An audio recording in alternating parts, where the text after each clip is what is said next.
this past summer, I released a record called Out of the Badlands. Came out August 19th.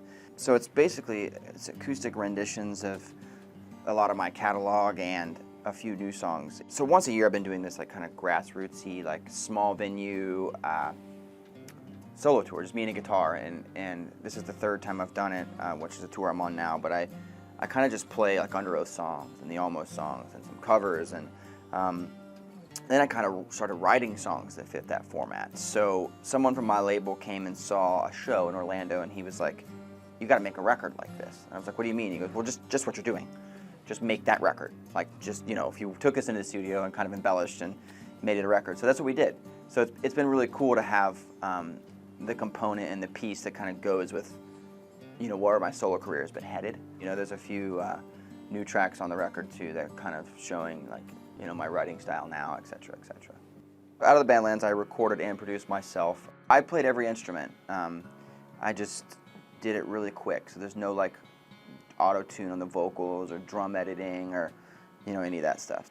On purpose that way. You know, I was going through a really rough time in my personal life. At that time, I had just gone through a divorce, and that was like my way of kind of coming out of it. You know, I was like really, really screwed up at the time, and that record, that process of making that and the way that it is kind of really helped me through something. So to touch it afterwards and kind of edit it out and make it this something it isn't kind of felt like fraudulent to me.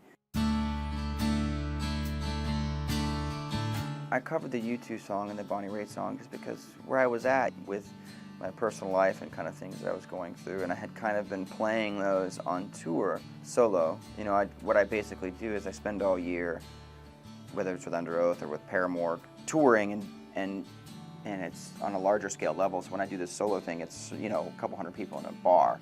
And for me, it was a really good way to kind of heal and get through things by singing those songs, especially the Bonnie Raitt one that's kind of just really unambiguous and kind of like straight to the point of like exactly where I was. So I'd been doing them live, so it felt like the right thing to do was just to put them on the record. You know, because again, I was just trying to give a product of what I've been doing the last 3 years, like as opposed to like trying to make some sort of convoluted new effort. I just wanted it to feel genuine. So I think that's why I picked those two.